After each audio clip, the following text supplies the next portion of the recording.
Paz do Senhor, irmãos. Quero deixar para vocês uma reflexão sobre oração.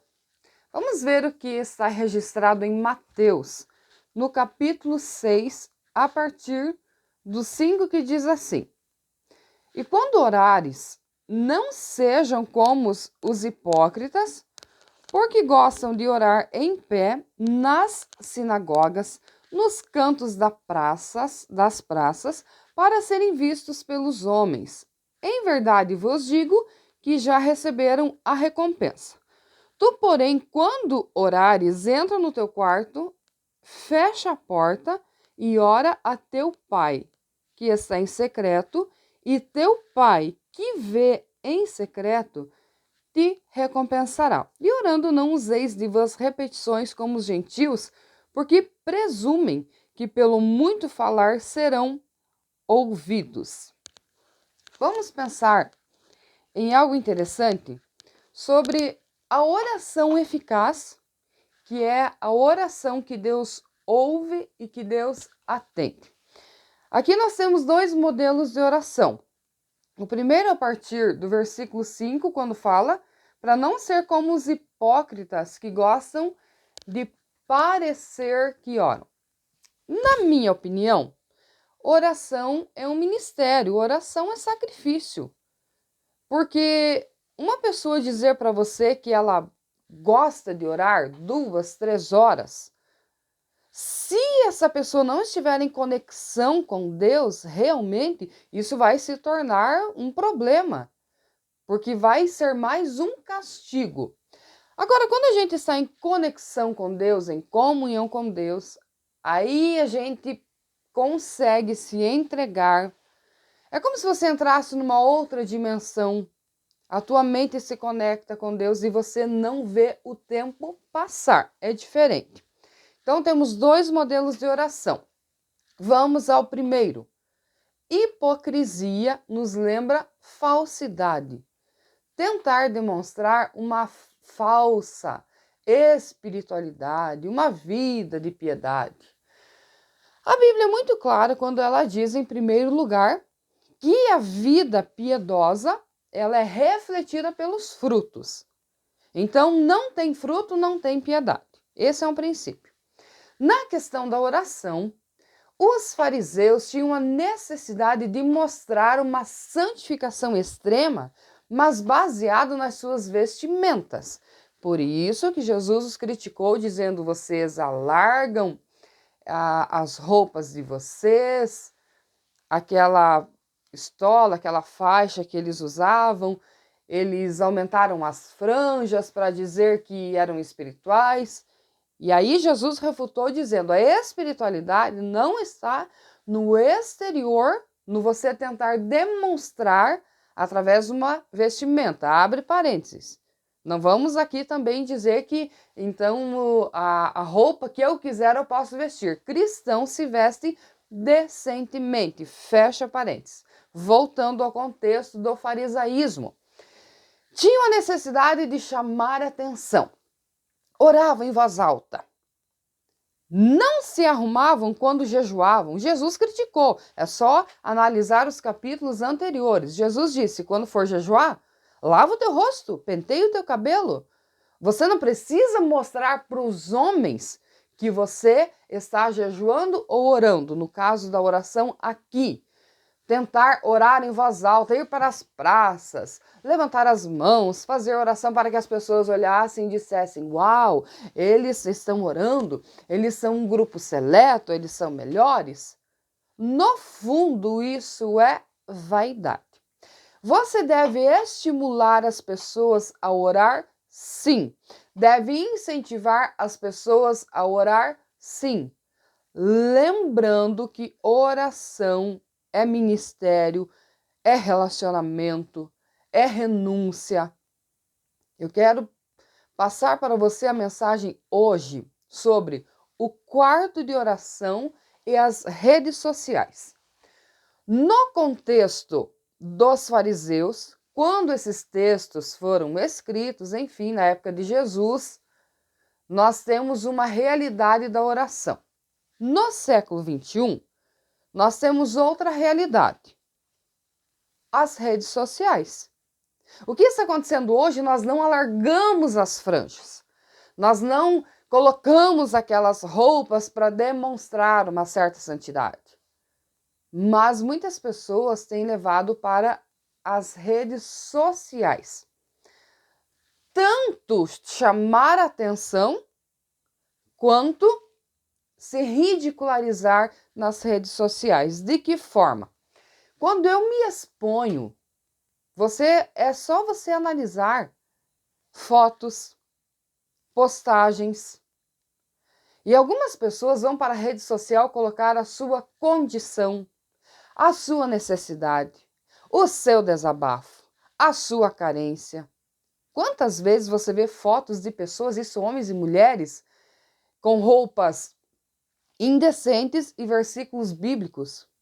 Não casa, não fecha. Quando a recomendação bíblica para nós é a seguinte: tu, porém, quando orares, entra no teu quarto e fecha a tua porta.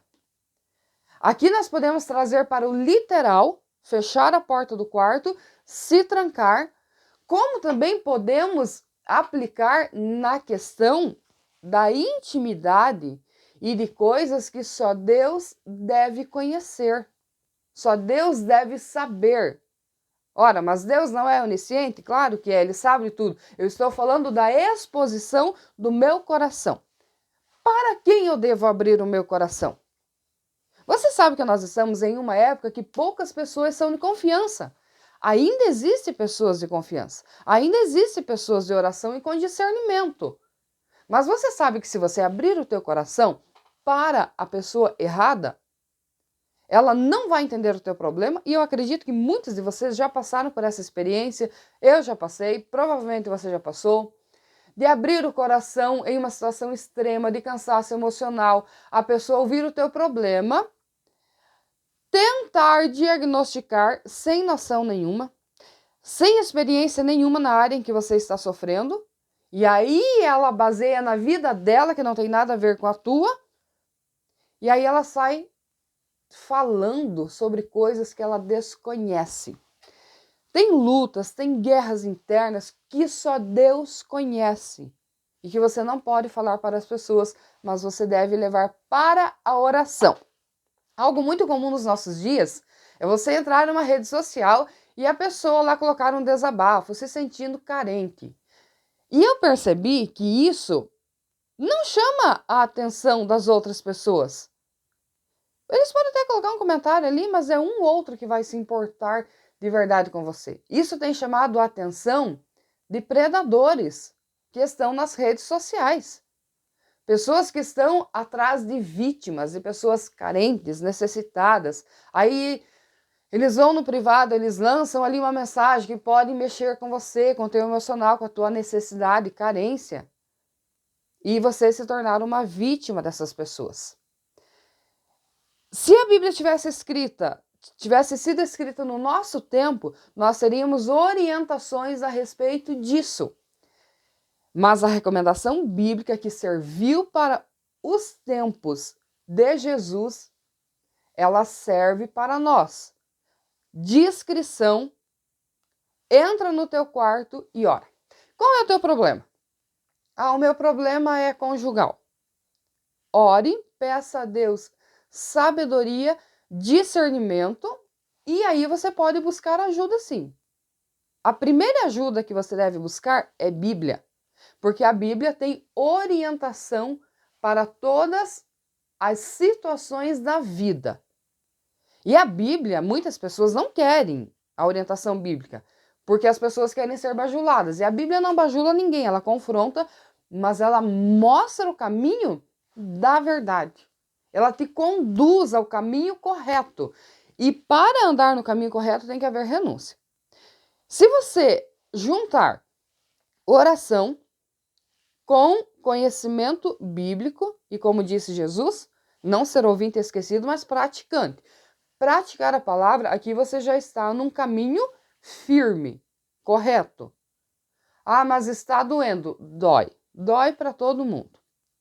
Mas o quarto de oração tem mantido as pessoas em pé. O quarto de oração onde ninguém vê, e ninguém precisa ver mesmo, onde ninguém conhece as tuas orações, nos leva a uma dimensão mais profunda. Você começa a compreender o mundo espiritual de maneira que você não sonhava antes. Aí as pessoas vêm, tentam confundir a tua fé, tentam dizer que Deus não existe, que é a criação de homem, e tentam colocar um monte de ideologia na tua mente e você ignora. Não é porque você é uma pessoa teimosa e ignorante, é porque a tua experiência com Deus não permite que falações te confundam. Gente, o quarto de oração é essencial para você se manter em pé. Aí você olha uma pessoa e diz assim, nossa, como essa pessoa continua servindo a Deus, continua firme, quando você conhece o contexto, as lutas dela. Mas você não conhece a entrega dela a Deus. As nossas orações são entre nós e Deus. Os nossos jejuns, consagração, é entre nós e Deus. O mundo não precisa saber disso.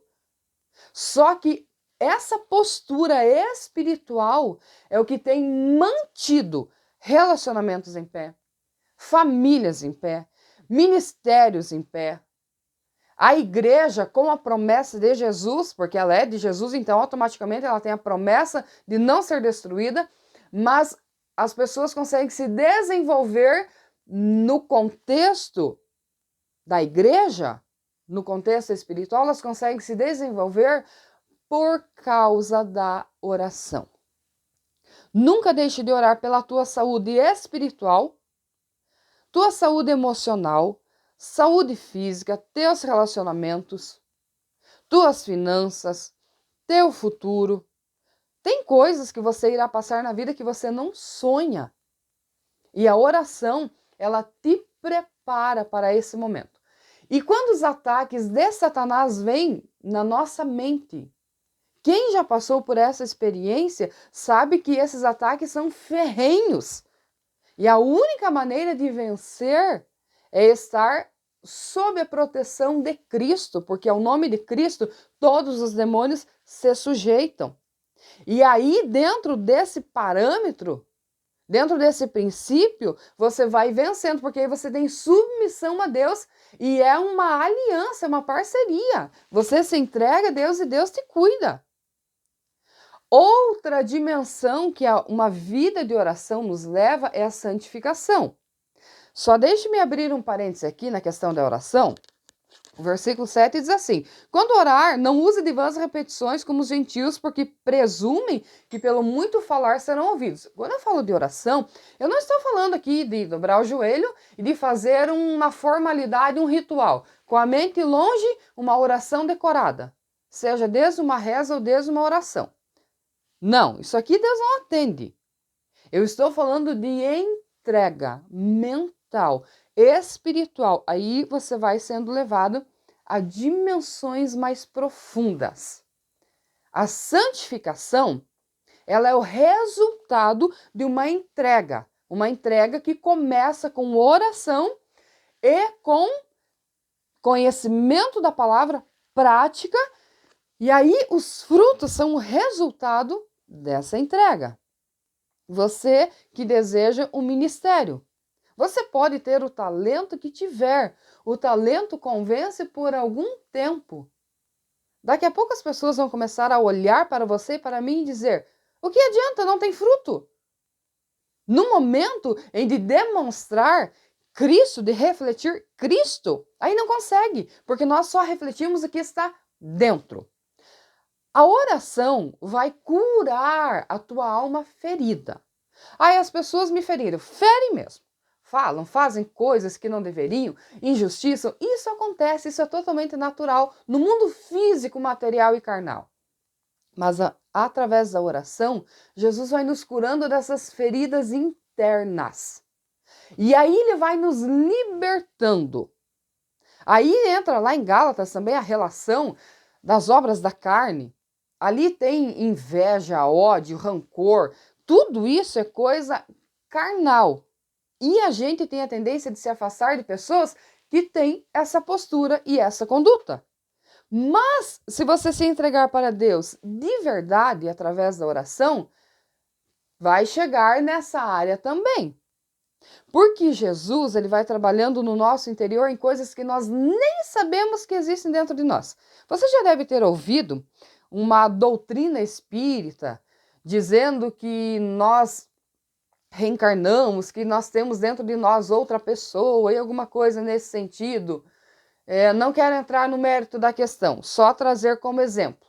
Sabe por quê? Porque dentro de nós existem coisas, traumas, questionamentos, muitas coisas que estão dentro de nós. E só as pessoas que têm comunhão com Deus e vida de oração, elas vão resolvendo cada parte da sua vida. Então Jesus, ele nos salva, nos redime, nos transforma, nos santifica e automaticamente ele nos cura internamente. Você tem traumas que você nunca contou para ninguém? Comece a orar sobre os seus traumas. Quantas pessoas me procuraram no aconselhamento e abriram o coração sobre violência sexual, aborto, violência, agressão física, psicológica. Quantas questões que elas trouxeram e nós aconselhamos pela palavra e oramos. E quando a gente abre o coração e começa a orar pelo problema, ali inicia a cura. Se você procurar um psicólogo e contar o teu problema, o fato de você exteriorizar o que estava ali, guardado, sufocado, é um início de cura.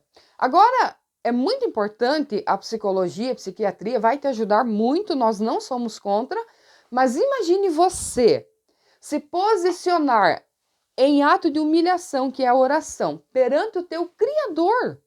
Porque um humano ajudando outro humano, que é o reflexo de Deus entre nós, é importante, é lindo sim, mas nós somos limitados na compreensão.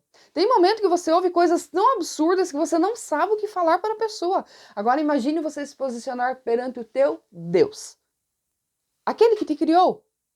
E lembrando do Éden, aquele que fez o boneco e soprou o espírito de vida, colocou a alma. Sabe? Deus já sabe de tudo que está dentro de você. Quando você exterioriza, você só está pedindo a cura.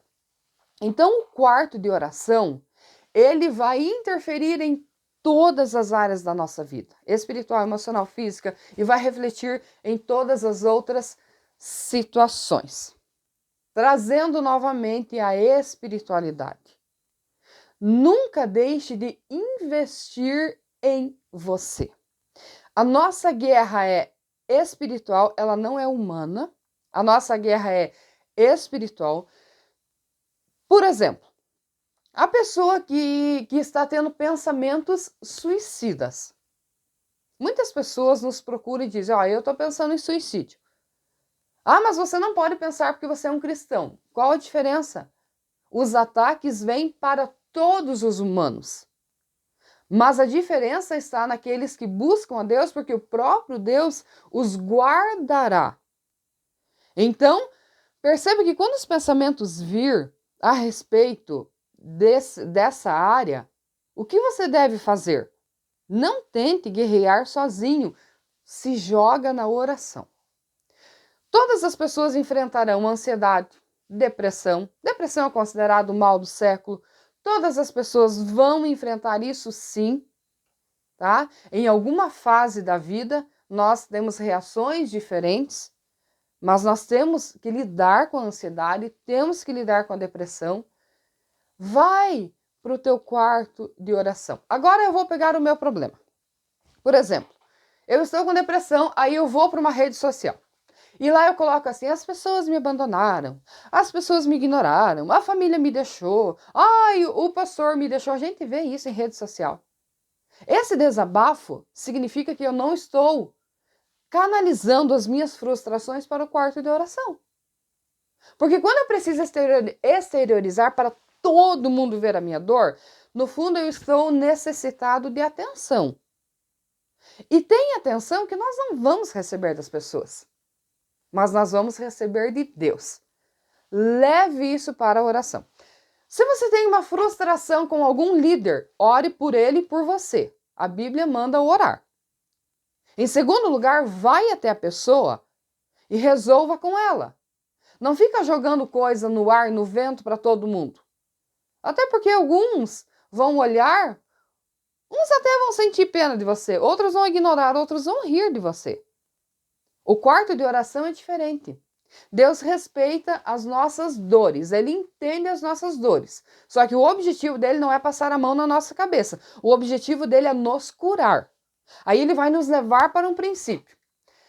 Falando de experiência pessoal, muitas vezes eu orei por situações e problemas que enfrentei e o Espírito Santo me dirigiu para o perdão. Aí eu entrei num conflito. Poxa, eu tenho razão. Deus não está nem aí com a nossa razão, usando as nossas palavras de forma simples. Ele quer nos curar.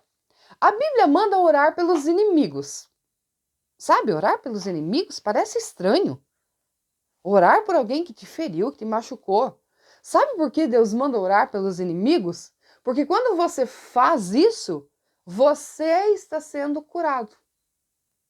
O que o inimigo fez contra você e para você não ficará impune. Pode que ele não tenha recompensa na hora, mas ele terá. Porque a colheita vem para todos os humanos. A Bíblia é clara, Deus não se deixa escarnecer. O que o homem semear, isso ele irá colher. Não se preocupe com a injustiça, não se preocupe com a afronta, não se preocupe com a calúnia. Claro que dói, eu sei que dói, quem passou sabe que dói. Quem foi pressionado sabe que é difícil, quem foi humilhado sabe que é difícil. Mas quando a gente canaliza toda essa pressão para a oração. Claro que o processo é dolorido, é lento, é difícil. Mas se você perseverar na oração, você vai tirar os olhos daqueles que têm te afrontado e você vai colocar os olhos naquele que tudo pode. Tem sonhos meus que não foi realizado por humanos. Eu parei de falar e eu levei para a oração. E algumas pessoas disseram para mim o seguinte: você mudou, você está diferente. Claro que eu mudei. Eu amadureci, eu estou envelhecendo, automaticamente a mudança acontece. E a principal mudança é tirar os olhos do que é físico, temporário, mortal, e colocar os olhos naquilo que é eterno, naquilo que é espiritual e colocar os olhos em Jesus. Como a nossa visão muda. Quando você percebe pessoas até do âmbito religioso falando algumas coisas, escrevendo algumas coisas, você percebe que elas não têm uma entrega real. Porque quando nós temos uma entrega real para Deus, a mentalidade muda. Isso é possível? Mas transformai-vos pela renovação do vosso entendimento. Vida com Deus é o quê? Novo nascimento, novidade de vida. Caminhar com Deus é diferente. As coisas velhas se passaram e eis que tudo se fez novo. Esquecendo-me das coisas que para trás ficam, eu prossigo para onde? Para a frente, para o alvo. Qual é o teu alvo? A tua entrega na oração depende do teu alvo. O que você quer ser? Pense comigo. O que você quer ser daqui a 10 anos? Onde você quer estar daqui a 10 anos? É o teu momento de plantação. Plante agora para colher depois. Quem planta na carne, colhe na carne. Mas quem planta no espírito, colhe no espírito. Então comece a plantar hoje. Esqueça o teu passado. Esqueça no sentido figurado, né? Porque é impossível esquecer. Mas daqui para frente comece a plantar no espírito. Comece a plantar na oração, na adoração, no louvor. Mas eu estou passando luta. Eu sei que você está passando luta, eu também passo. Eu tenho lutas e guerras internas, assim como você. Só somos atingidos de maneiras diferentes, porque na parte que você é forte, eu sou fraco e vice-versa. Mas na fraqueza nós somos fortes. Então, quando você levar todas as áreas da tua vida, agora tem um detalhe. Não adianta você levar uma área da tua vida para oração, porque você quer uma conquista naquela área, mas você não se entrega na outra parte. Tem que ser um conjunto, tem que ser completo. Leve tudo para a oração. Deixe as coisas acontecer no seu tempo, porque tudo na vida tem um propósito. Quando você fizer isso, você vai compreender o que eu estou falando. E eu quero repetir esse versículo. Tu, porém, quando orares, entra no teu quarto e fecha a tua porta e ore ao teu pai que está em secreto, e teu pai que vê em secreto te recompensará. O que você plantar na oração, você vai colher com honra. Você vai colher com alegria. Tem pessoas que vê uma conquista tua, às vezes vê Deus usando você, e elas ficam pensando, ai, por que Deus usa aquela pessoa e não me usa? Porque Deus conhece o que está em secreto. Você conhece a minha plantação em secreto? Não, Deus conhece. Assim como eu desconheço a tua plantação em oração. Gente, a oração é algo fantástico. Não é a oração em si, né, que é o resultado. Mas a oração é a entrega e o resultado vem de Deus, que tudo pode, que tudo conhece, que tudo vê e que age na história humana sim. Entregue o teu coração para Deus. Todas as áreas da tua vida. Tenha o hábito de orar não quando você está em dificuldade, não quando você está desempregado. Isso é ingratidão.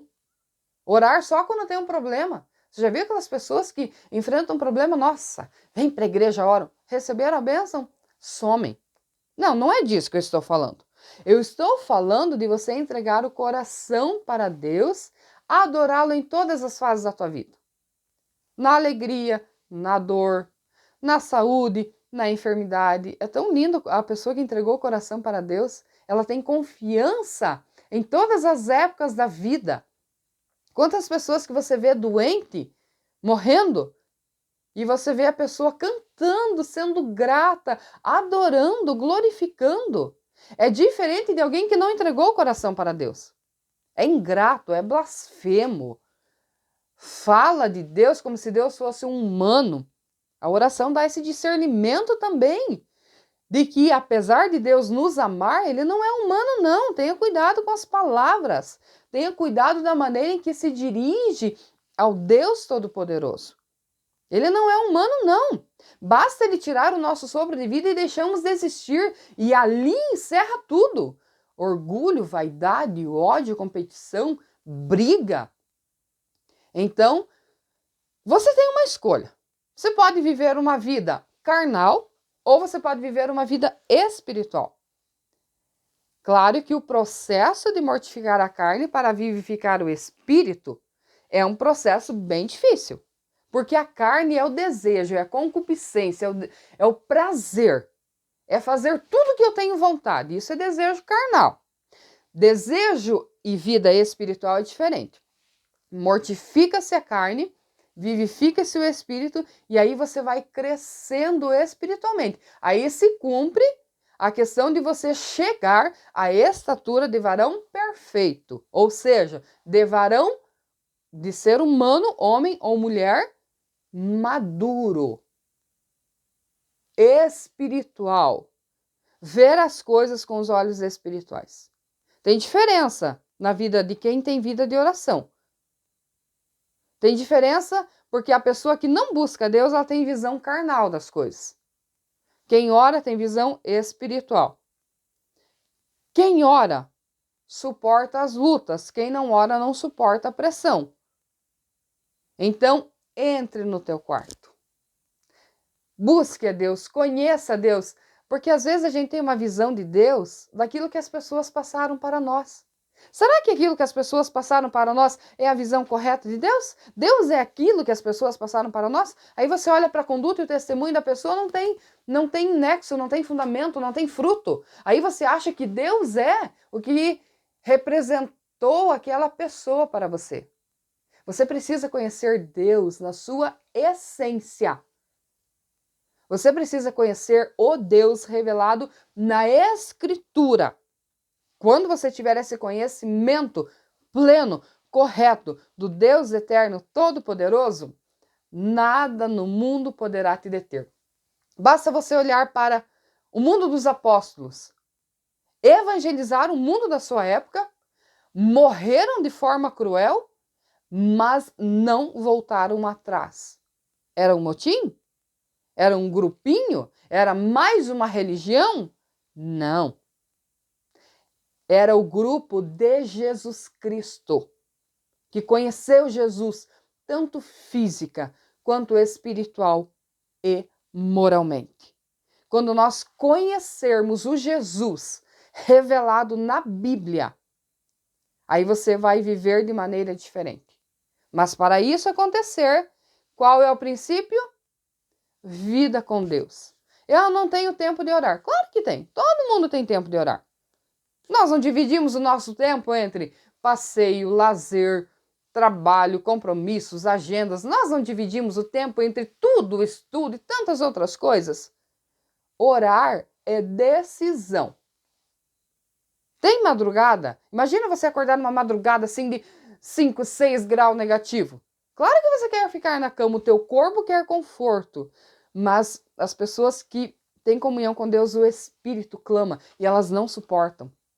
Não é porque elas são crentonas, é porque elas são carentes e necessitadas. Quanto mais eu oro, mais eu vejo a minha condição e mais eu percebo a minha necessidade de Deus. Aí se concretiza que Ele cresça e eu diminua.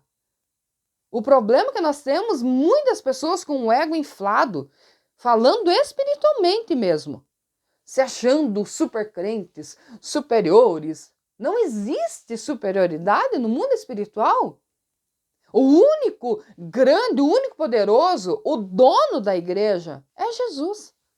E nós somos servos. E o servo se submete ao seu Senhor. E nessa parceria de Jesus e cristão devoto, nessa parceria de Senhor e servo, a gente desfruta de uma paz tão grande, de uma alegria tão grande. Aí, como disse Paulo, que nós temos os nossos temores internos, nós temos guerras externas e temos temores internos. Mas por que a gente permanece, suporta e vai até o fim? A convicção e a paz de espírito que é produzida em nós, no nosso interior, pelo próprio Espírito Santo. Lembre-se que a paz é um fruto do Espírito. E aí a gente passa por tantas batalhas exteriores, mas interiormente você tem paz. Pare de se expor nas mídias, nas redes sociais. Tem pessoas que nem têm argumento para debater e querem debater alguns assuntos ou se expõem nas suas carências, necessidades, problemas. Traga agora para a oração.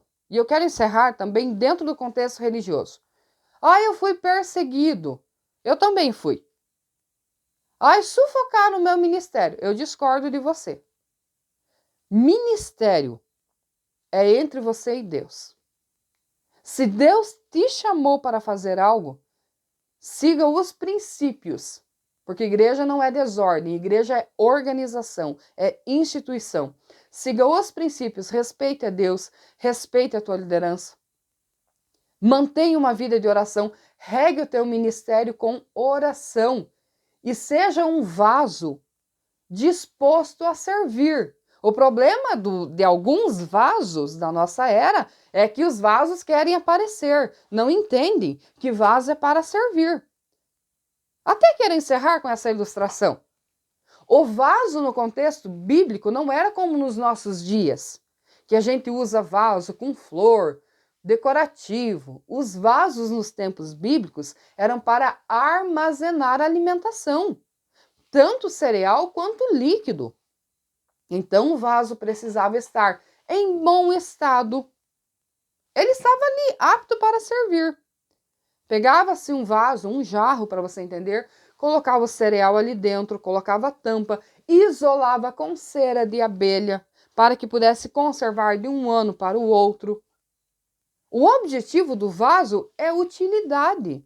É no momento em que o seu Senhor pega ele e diz: agora eu vou colocar cereal em você, agora eu vou colocar líquido em você. O suco, os xaropes, mosto, as bebidas do mundo antigo, que a Bíblia relata.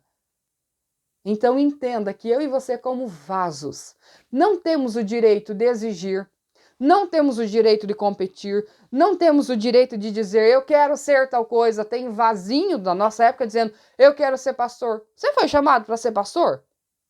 Eu quero ser cantor. Você foi chamado para ser cantor? Cada um fica na vocação em que foi chamado. Só que esse discernimento, essa sabedoria, vem através da oração. Porque uma das coisas que a oração nos ensina é ser humilde. E as pessoas têm dificuldade de ser humilde. Mas há aquelas que foram quebradas no seu orgulho, no seu ego. Elas passaram pelo vale da humilhação. Elas descobriram que a humilhação é algo grandioso, não é algo ruim. Quando alguém estiver tentando te humilhar, não se preocupe. Porque na humilhação tem honra. Na humilhação tem verdade, na humilhação tem entrega. E só quem passou por esses processos, baseado na comunhão com Deus e com a sua vida regada com a oração, elas suportam os processos. Jesus nos ensinou o valor da oração. Claro que quando você olha, os discípulos dormiram. Jesus chegou lá e confrontou. Poxa, vocês não conseguem orar nem uma hora comigo? Orem! Jesus estava em agonia, prestes a entrar no sacrilégio, prestes a entrar no vitupério, a morte de cruz. Olha a agonia que Jesus estava passando. E os seus parceiros dormiram. Então não espere que todo mundo fique orando por você. Ore você mesmo. Porque tem caminhos em que você passará sozinho. Não adianta ir para a rede social e dizer, me esqueceram, me abandonaram. Meus amigos me abandonaram. A gente vê cada desabafo tolo. Eu falo isso com muito respeito. Me perdoe porque eu sou meio direta nas minhas expressões. Mas não leve para a rede social aquilo que você pode resolver na oração. Tem coisa que você tem que aguentar sozinho mesmo. Às vezes a família está do teu lado, as pessoas estão ali, até tem gente orando por você, mas a dor é tua. E você tem que aguentar essa dor. Aguente orando. Porque sem você perceber, o Senhor Jesus está trabalhando no teu coração e Ele vai te curar. Quantas dores emocionais que eu levei para a oração e o Senhor Jesus agiu na minha vida. Experiência própria.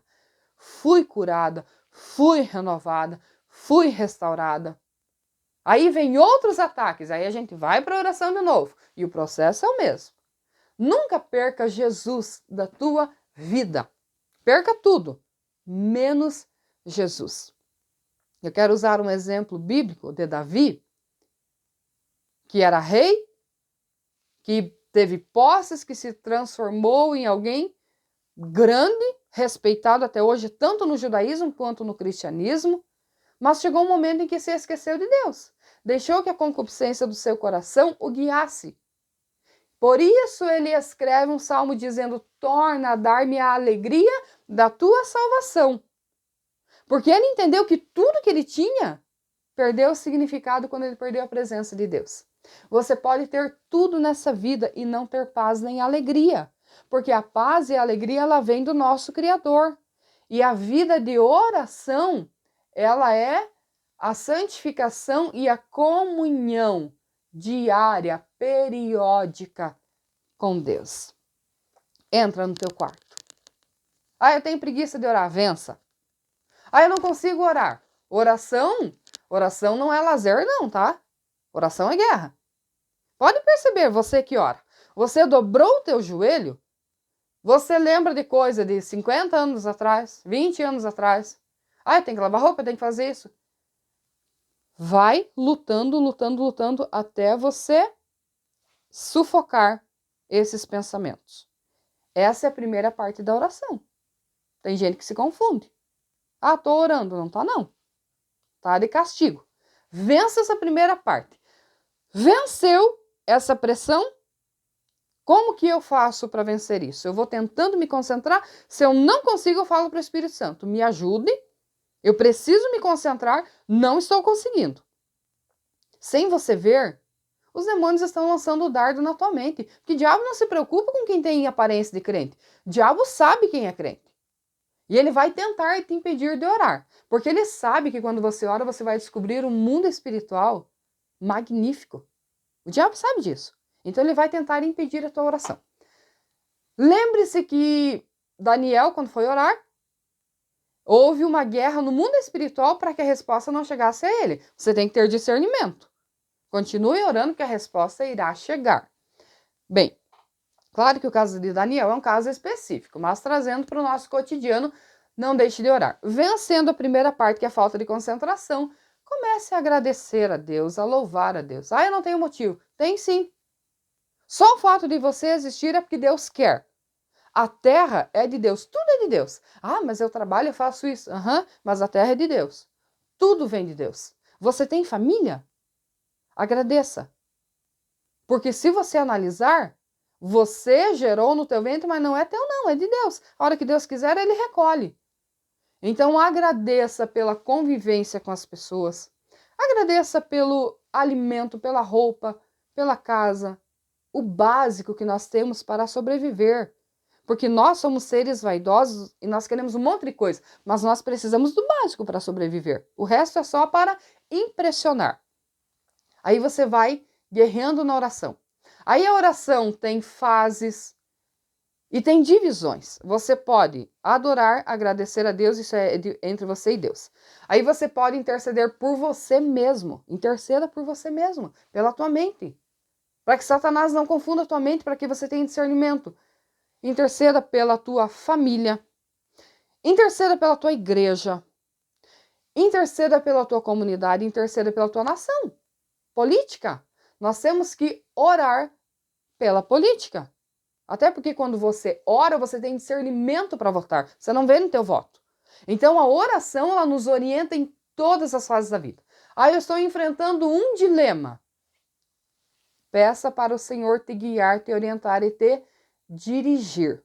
Você pode pedir conselhos, buscar informação, claro, deve. Mas nunca esqueça do principal conselheiro, do teu Criador. O próprio Jesus não se negou à oração. E por que ele fez isso? Para nos dar o exemplo que o caminho da humilhação e da oração é o caminho da vitória para todo cristão ou para todos aqueles que desejam alcançar o coração de Deus. No caso de Cornélio, nem era cristão, mas as suas orações, o respeito do coração e as esmolas que ele fazia com amor, não com vaidade, elas foram reconhecidas por Deus. E aí ele foi alcançado com a graça de Deus por causa da atitude do seu coração. Então busque a Deus em espírito, em verdade, espírito, alma e corpo. Esse conjunto, você só vai ter esse discernimento quando você buscar ao Senhor. Esse conjunto, Deus nos fez esse ser tricotômico, 3 em 1. E aí você vai conseguir diferenciar espírito, alma, corpo, e você vai ter o agir de Deus nas 3 áreas, e você será uma pessoa realizada. Lute pelos teus sonhos, busque, faça, sempre com princípios morais e éticos, mas lembre que a realização, ela vem de Deus. Use as redes sociais, todos nós usamos. Usamos para demonstrar o nosso trabalho, o nosso ministério, use, mas use com sabedoria. Agora, quando se tratar de problemas, carências, dificuldades e necessidades, não leve para a rede social, mas leve para a oração, porque o teu Pai está te vendo e te recompensará. Que Deus te abençoe em nome de Jesus.